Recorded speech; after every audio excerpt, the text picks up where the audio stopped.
Item number 12, the Biodiversity Fund. Good timing. So Pauline's happy to move this. Tyrone's happy to second it. Are there any questions? So close. So close. Yanni. I was just wondering, is there any impact of the government's budget decisions around some of the groups that are being looked at in terms of funding? Bound to be impossible to say. Really? Well, certainly we have noticed that QE2 Trust, for example, have some budget shrinkage through government cuts, and yeah, we're talking with them because obviously there's a few grants in here where they're working with landowners that possibly we haven't seen before, so that's possibly the only one that.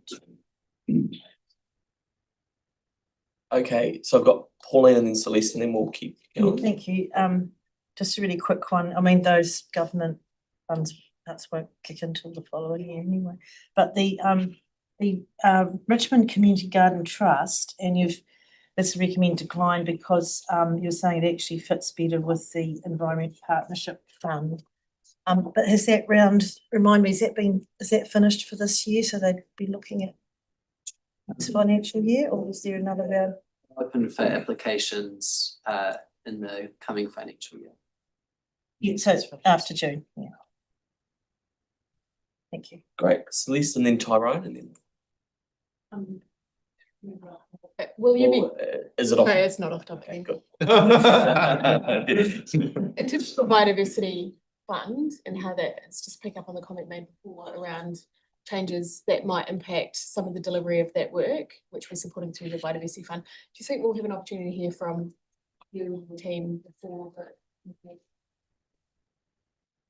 that related work? It'll be the following financial. But I think it would be useful just to get an update if possible. Sure. So I'm currently working on a stock take of the work that council does in the biodiversity space, and I should have that with council next month.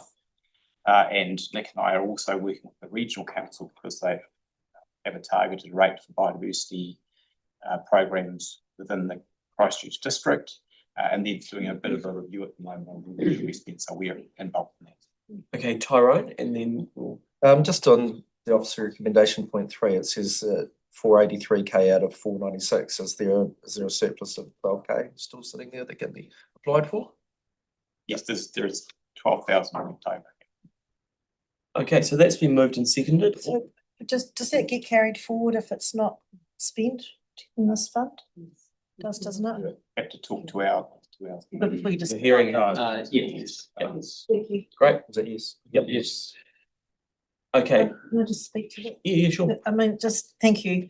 It's such a great fund, this, and the value that we get out of this is incredible. I mean, some of these we're funding under 50%, but normally it is 50%.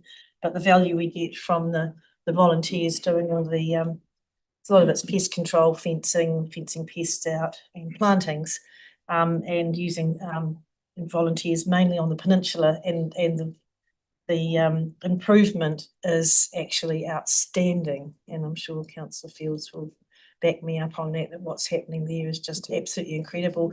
And the key to this work is to keep it going. We can't stop it, we've got to keep it going, otherwise we lose everything, it goes backwards, and before you know it, you're back to square one. So we need to keep this going, so thank you. Right, so I'll put that to the vote. All in favour? Aye. Against? That's carried. Thank you very much.